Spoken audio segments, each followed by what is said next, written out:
Hola a todas, todos, todes, bienvenidos a esta nueva unidad, la unidad número 9. En esta oportunidad nos vamos a referir al tema de geomagnetismo.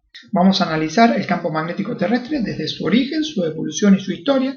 Nos vamos a referir a las componentes del campo magnético. Vamos a hablar un poco sobre los polos magnéticos y los polos geomagnéticos. Vamos a también revisar las variaciones seculares y las variaciones de corta duración.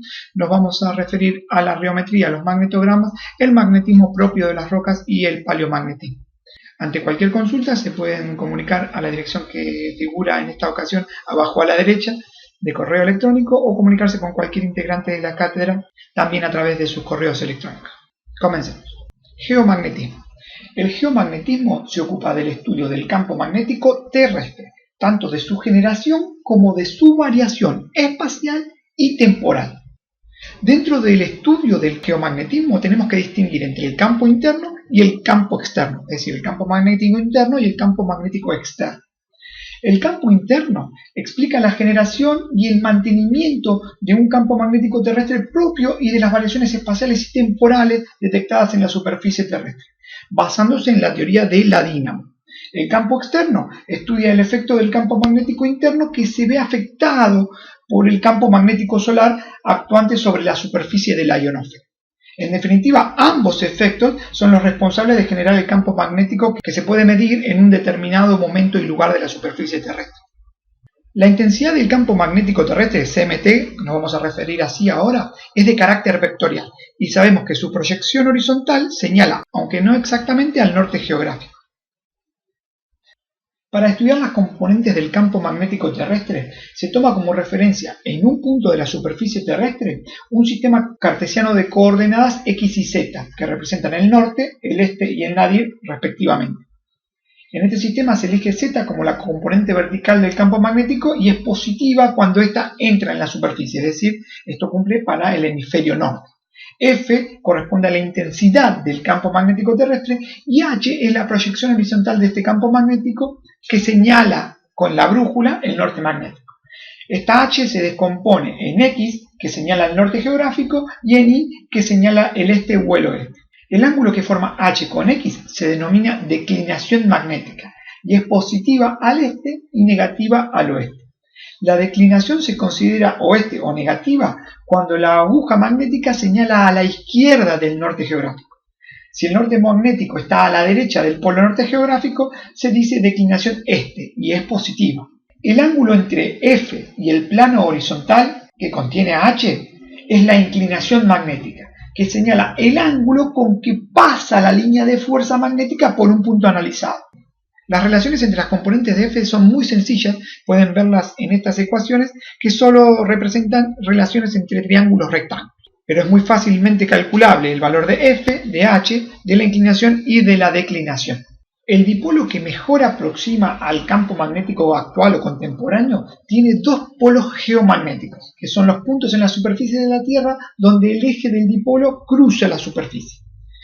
Los polos geomagnéticos son exclusivamente teóricos y nos sirven para analizar el campo bipolar terrestre. El ecuador del dipolo, obviamente es perpendicular a ese eje, se denomina ecuador geomagnético. Los puntos, que en realidad son áreas de la superficie de la Tierra donde el vector de campo magnético es totalmente vertical, se conocen como polos magnéticos y son los que señala la brújula y su posición varían secularmente, es decir, que declinan. En este mapa pueden ver la ubicación de los polos geomagnéticos y de los polos magnéticos de la Tierra. Bien, recordemos que los polos geomagnéticos son de carácter teórico y que los polos magnéticos son los reales, los que medimos con la brújula. Bien. Por eso el polo geomagnético, al ser teórico, son equidistantes con respecto a la latitud. Fíjese que son 79 grados norte y 79 grados sur, y su longitud también, están separados 180 grados, 71 al oeste más 109 al este da 180 grados. Por el contrario, los polos magnéticos no son simétricos uno con respecto al otro. La variación del polo norte magnético ha sido de unos 1100 kilómetros en el último siglo. Ha pasado de una velocidad de 10 kilómetros al año a 40 kilómetros anuales. El aumento de la velocidad se asigna a variaciones en la geodínamo interna de la Tierra. Actualmente se halla a unos 150 kilómetros al norte del archipiélago ártico, lugar donde el campo magnético terrestre es perpendicular a la superficie de la Tierra. El polo sur magnético se ubica en el mar de Ross. La única consecuencia aparente de este cambio es el desplazamiento de las auroras boreales, aunque pueden afectar a las telecomunicaciones en realidad. El campo magnético terrestre ha disminuido un 10% en los últimos 160 años, mucho más rápido de lo que se esperaba, esto debido en gran medida al debilitamiento de una región en particular que se llama anomalía sudatlántica o anomalía del Atlántico Sur. Esto podría afectar al planeta frente a las radiaciones cósmicas, aunque la atmósfera sigue ejerciendo un filtro a esas radiaciones. Se sabe que nuestro planeta genera su campo magnético en más de un 90% en su interior. Y otras fuentes de generación provienen de acumulaciones rocosas ferromagnéticas, corrientes eléctricas que fluyen en la atmósfera superior ionizada y de campos inducidos por corrientes que fluyen en el interior de la corteza terrestre. La dínamo terrestre, que es la responsable casi de la totalidad del campo magnético, en general funciona como un generador eléctrico. Crea campos eléctricos y magnéticos gracias a la energía cinética de sus partes móviles. La primera condición para que exista la geodínamo es la existencia de un fluido eléctricamente conductor de gran volumen. Este fluido eléctricamente conductor se encuentra debajo de 2.900 kilómetros del manto y de la corteza y corresponde al núcleo externo líquido. ¿Bien? El peso de la corteza y del manto crea presiones medias en el núcleo de unas 2 millones de atmósferas. La altísima temperatura del núcleo, que es cercana a la temperatura de la superficie del Sol, es la segunda condición para la geodínamo, que es una fuente de energía que pueda mover este fluido eléctricamente conductor. El núcleo está más caliente a mayor profundidad, de manera que el hierro más caliente y menos denso en su interior asciende. Al alcanzar el límite superior pierde parte de ese calor transfiriéndoselo al manto. El hierro al perder el calor se enfría y se hunde nuevamente. De esta forma se cierra el ciclo que recibe el nombre de convección térmica, que se conoce con el nombre de convección. La tercera condición la genera la rotación de la Tierra. Este movimiento rotacional, conocido como efecto Coriolis, transmite al fluido ascendente en el núcleo una trayectoria que genera un toroide helicoidal.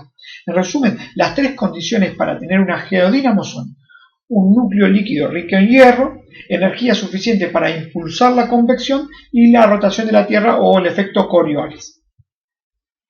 En relación a la componente externa del campo magnético terrestre, este surge de la interacción entre el viento solar y la magnetósfera terrestre. La magnetósfera es una región alrededor de nuestro planeta en la que el campo magnético desvía la mayor parte del viento solar formando una especie de escudo protector. Esta magnetósfera tiene una geometría particular, achatada en la cara que enfrenta al Sol y con una cola tipo cometa en la cara opuesta.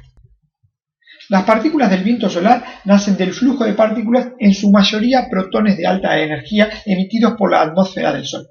Cuando estas partículas son detenidas por la magnetósfera terrestre, forman lo que se denominan cinturones de Van Allen. Esto se produce fuera de las áreas polares. Por su parte, en las áreas de los polos magnéticos se presentan circunstancias en las que las líneas del campo magnético terrestre penetran en su interior. Parte de las partículas cargadas son conducidas y guiadas por el campo magnético terrestre sobre la alta atmósfera, produciendo las auroras boreales o australes según nos encontremos en el polo norte o sur. Ahora nos vamos a referir a algunos conceptos de magnetismo, en este caso la intensidad magnética, y la definimos así. Para una bobina cuyo largo es mucho mayor que el diámetro de sus espigas, esto se denomina solenoide, que tiene n número de vueltas y una longitud L, por donde circula una corriente, la intensidad del campo magnético H es igual a 4 veces pi por el número de vueltas por la intensidad de la corriente sobre la longitud del solenoide, y puede medirse en nanoteslas. La permeabilidad magnética se refiere a la facilidad que ofrece un cuerpo al paso del flujo magnético. Se define como la capacidad que tienen los materiales de afectar y ser afectados frente a los campos magnéticos, así como la capacidad de convertirse en fuentes de estos, es decir, la capacidad para crear campos magnéticos sin la necesidad de corrientes externas. La permeabilidad magnética se refiere a cuando colocamos un material ferromagnético dentro de un campo magnético, la consecuencia es que éste aumenta la intensidad del campo magnético inductor. Este incremento en la emanación se mide como permeabilidad magnética. Esta magnitud está definida por la relación entre la inducción magnética, también llamada densidad de flujo, y la intensidad de campo H. A efectos de prospección en geofísica aplicada, se suele emplear el parámetro intensidad de campo en vez de densidad de flujo. Y esto se puede hacer porque la permeabilidad del aire es muy parecida a la permeabilidad del vacío. Fíjense que la diferencia es mínima. Entonces la densidad de flujo de un campo magnético está relacionada con la intensidad de campo según la formulita que ven ahí, donde μ0 corresponde a la permeabilidad del vacío. La susceptibilidad magnética es la facilidad que presenta un material a ser magnetizado por un campo. Es una constante de proporcionalidad adimensional que indica el grado de sensibilidad a la magnetización de un material influenciado por un campo magnético externo. Los materiales magnéticos, que son fácilmente emanados, tienen alta permeabilidad magnética. Dado que la emanación de un material magnético es proporcional al campo aplicado, el factor de proporcionalidad llamado susceptibilidad magnética, Xm, se define como la emanación sobre la intensidad de campo. Como ambas comparten la misma unidad, es una constante adimensional. La permeabilidad magnética y la susceptibilidad magnética están relacionadas por la siguiente fórmula, donde la susceptibilidad magnética del aire es 0.029 por 10 a la menos 6 y μ0 es la permeabilidad magnética del vacío. Si la susceptibilidad es positiva, el material es ferromagnético y el campo magnético se fortalece por la presencia de ese material. Si la susceptibilidad magnética es negativa, el material es diamagnético y el campo magnético se debilita en presencia de este material. Variaciones del campo magnético terrestre. A diferencia del campo gravitacional de la Tierra, que puede considerarse prácticamente constante, el campo magnético varía a lo largo del tiempo. Estas variaciones pueden dividirse en variaciones provocadas por variaciones en el campo interno, que se denominan variaciones seculares, o variaciones en el campo externo, que se denominan variaciones de corta duración. Las variaciones seculares del campo magnético terrestre, es decir, las del campo interno, son de muy largo periodo y solo es posible advertirlas cuando se comparan valores medios anuales medidos durante muchos años. Alrededor del año 1600 ya habían advertido la deriva al oeste de la declinación y se la atribuyó a movimientos diferenciales del núcleo. Actualmente se conoce que el campo magnético interno tiene su origen atribuible en dos causas principales. Una de ellas corresponde a un dipolo centrada en el centro de la Tierra y cuyo eje presenta una inclinación de 11.5 grados con respecto a su eje de rotación. Este es responsable aproximadamente del 90% del campo magnético terrestre. La otra causa puede encontrarse en un campo residual no bipolar, al que se atribuye un 10% de la generación del campo magnético interno. A pesar de tener una responsabilidad menor en el campo magnético terrestre, el campo no bipolar puede alcanzar en algunas regiones valores de hasta 10.000 nanoteslas. El campo bipolar presenta una disminución en su momento magnético del orden del 0.05% anual y un movimiento de desplazamiento en espiral del eje en torno de rotación terrestre. Estas variaciones se asocian a procesos de la dínamo del núcleo terrestre. Por su parte, el campo no bipolar muestra una deriva al oeste. Esto podría explicarse en las corrientes convectivas internas y en las diferencias de velocidad angular entre el núcleo interno, el externo y el manto. La suma de estas variaciones trae aparejada la migración a lo largo del tiempo de los polos magnéticos y de su magnitud.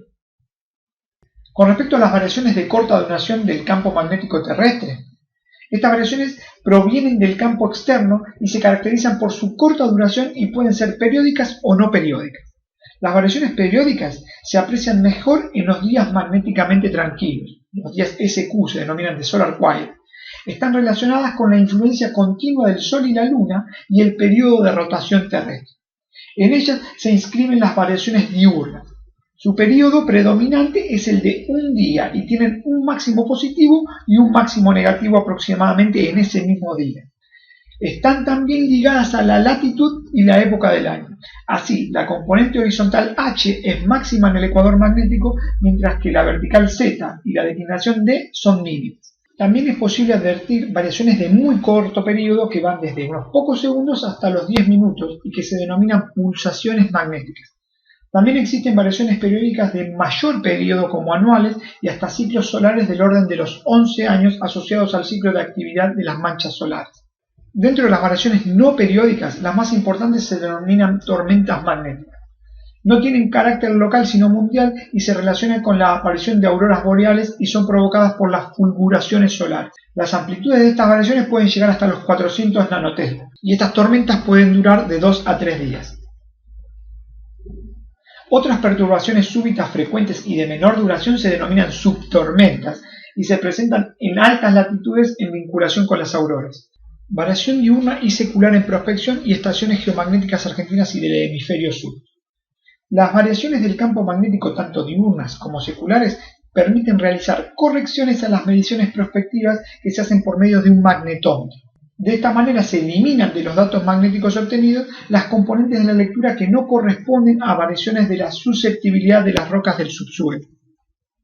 La variación diurna puede obtenerse de los magnetogramas de las estaciones geomagnéticas permanentes en Argentina, según la zona en la que estemos trabajando, o bien de registros continuos realizados por un magnetómetro fijo en la estación base desde donde se realiza la prospección. Si nosotros estamos prospectando una región particular, es conveniente que tengamos nuestro propio registro, porque si estamos lejos de una estación geomagnética, los datos pueden no coincidir. Las estaciones geomagnéticas argentinas actualmente activas son la de Trelew, la de La Quiaca, la de Pilar, Las Acacias y de Cipolletti. Existen otras estaciones permanentes en el hemisferio sur con las cuales se intercambia información, que son la de Huancayo en Perú, Hermanus en Sudáfrica, Basouras en Brasil y en Antártida. En la región donde se halla el polo sur actual se encuentra la estación Dumont d'Urville. Gracias a la acción mancomunada de todas las estaciones, combinada con datos aportados por el IGRF, se pudo establecer la presencia de una gran anomalía magnética del Atlántico Sur y determinar la presencia del polo norte magnético en Canadá, más la presencia de un polo secundario en el área de Siberia, donde se piensa que va a migrar el polo norte magnético en los próximos 100 años. Cartas geomagnéticas. Halley entre 1698 y 1700 publicó los que se conocen como los primeros mapas magnéticos. A partir de ese momento se han ido perfeccionando los mapas hasta llegar a nuestros días, donde ya existen disponibilidad digital que cuantifican para épocas pasadas y para futuros cercanos todos los datos magnéticos de interés. Los mapas magnéticos pueden dividirse en mapas de líneas de igual declinación, que son los mapas de isógonas, los mapas de líneas de igual inclinación, que son los mapas de isoclinas, los mapas de líneas de igual fuerza, que son mapas de isodinas. Existen también mapas donde se señalan zonas con igual variación secular o variación anual de la declinación magnética y son los mapas de isógonas. A partir de los años 60, el envío de satélites artificiales mejoró la información de las medidas del campo magnético terrestre y se empezaron a establecer modelos a escala mundial que sirven como referencia en la reducción de las observaciones geomagnéticas. Estos modelos se denominan modelos de campo geomagnético internacional de referencia o IGRF. Se definen por coeficientes de desarrollo armónico y sus derivadas respecto del tiempo. De esta forma se pueden extrapolar para años subsiguientes al que fueron definidos. Declinación magnética. Cuando se habla de declinación, que es el ángulo que se forma entre la aguja de la brújula y el norte geográfico, debemos hacer alguna consideración en relación con su distribución en Argentina.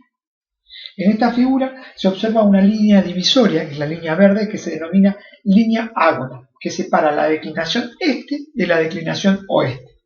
Esta línea ágona actualmente pasa cerca de la localidad de Viedma y del norte de Mendoza.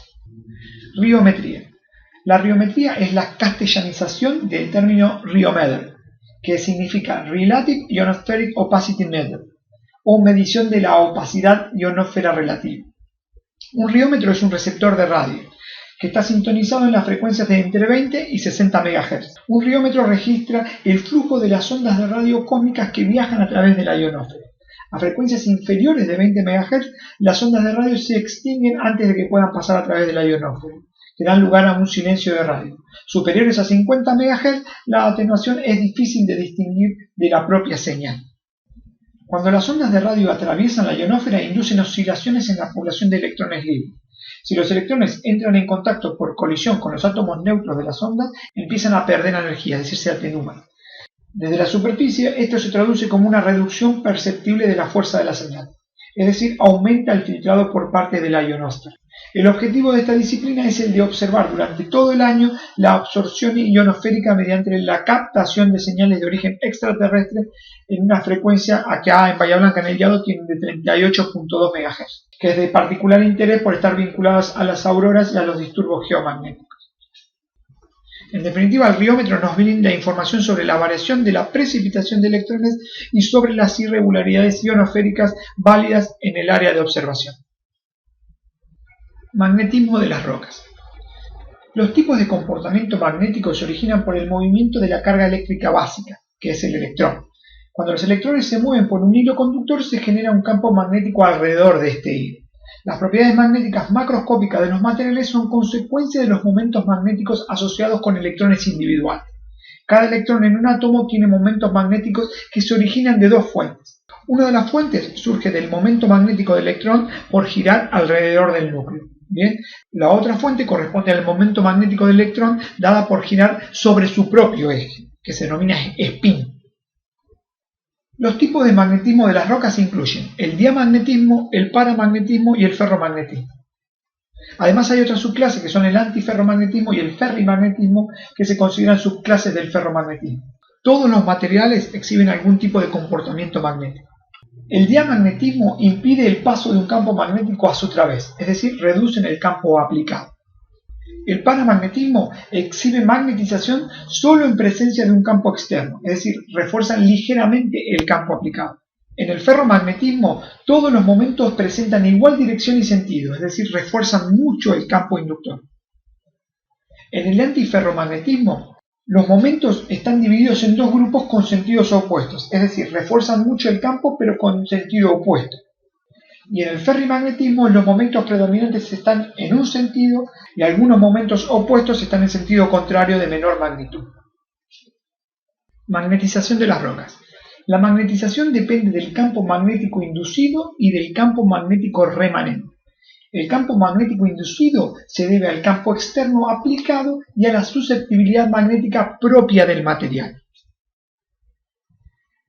El campo magnético remanente es el que conservan los minerales ferromagnéticos dispersos en la roca desde el momento de su formación, aunque haya cambiado el campo inductor. Este concepto es básico para el paleomagnetismo. El campo magnético remanente depende de la coercitividad de la roca que le permite conservar el campo adquirido durante su formación. Hay rocas que tienen una alta coercitividad y rocas que tienen una baja coercitividad. Dentro de los distintos mecanismos de adquisición del magnetismo se pueden mencionar la magnetización termorremanente, que es propia de las rocas ígneas. Alrededor de los 620 grados, depende de cada mineral, se alcanza la temperatura de Curie, donde los minerales absorben el campo magnético al cual están sometidos. La magnetización deposicional es característica de las rocas sedimentarias. Los sedimentos suelen contener minerales ferromagnéticos finamente pulverizados. Al producirse la depositación en ambientes subacueos, estos minerales se orientan estadísticamente en forma dominante en sentido del campo magnético imperante. La posterior consolidación y formación de la roca sedimentaria preserva la dirección de este campo magnético. La magnetización autorrevertida se da por la sucesiva superposición de coladas que al depositarse una por encima de otra pueden cambiar el campo de la más vieja por efecto de la temperatura. Y puede hablarse también de magnetización remanente química, que se debe a la neoformación de minerales, que son minerales autigénicos, a procesos de oxidación o modificaciones diagenéticas que afectan a los minerales magnéticos. El paleomagnetismo en geología se interpreta como el estudio de las orientaciones cambiantes del campo magnético terrestre a lo largo del tiempo. El paleomagnetismo ha aportado algunas de las pruebas más contundentes y concluyentes acerca de la tectónica de placas, al permitir interpretar los bandeados simétricos de orientación magnética alternante de los minerales en las rocas de la corteza oceánica, como pueden ver en la figura. Esto es así, ya que en uno y otro lado de las dorsales oceánicas se suceden bandas simétricas de orientación magnética alternante que han sido consideradas como una prueba de la formación constante de dicha corteza, o litósfera mejor dicho, gracias a la actividad volcánica en la dorsal centrooceánica. El estudio del paleomagnetismo además permite interpretar la ubicación de los continentes en el pasado, reconstruyendo el movimiento de las placas. Lo mencionado previamente hace necesario definir el concepto de inversión de campo magnético. Este concepto se origina a principios del siglo XX en el estudio de coladas basálticas, donde algunas presentaban polaridad magnética invertida con respecto al campo actual y a veces entre las mismas descoladas. Se considera polaridad normal aquella que se presenta en la dirección del campo magnético actual y polaridad inversa a la que manifiesta una polaridad opuesta a la actual. Y esto pudo comprobarse que se daba en fenómenos de escala global y no eran fenómenos locales. Así se establecieron épocas que se denominan cronos de diferentes polaridades y periodos más cortos denominados subcronos, con polaridad opuesta a la del crono que lo contiene. En la década de 1900 o 1910 Los paleomagnetistas Burnes en Francia y Matuyama en Japón encontraron que de acuerdo a sus propiedades magnéticas, las rocas podían catalogarse en dos grandes grupos. El primero correspondía a las rocas de polaridad normal, con su magnetización orientada con la misma dirección y sentido que el campo magnético actual de la Tierra. El segundo correspondía a las rocas con polaridades inversas, orientadas magnéticamente en sentido contrario al campo magnético actual. La identificación de estos cronos y subcronos constituye la base del paleomagnetismo. Esto es todo para la unidad número 9 de geomagnetismo. Pueden encontrar cada uno de estos temas mucho más desarrollados en los apuntes que van a encontrar en la plataforma Moodle, y cualquier cosa que necesiten, comuníquense con la cátedra. Gracias.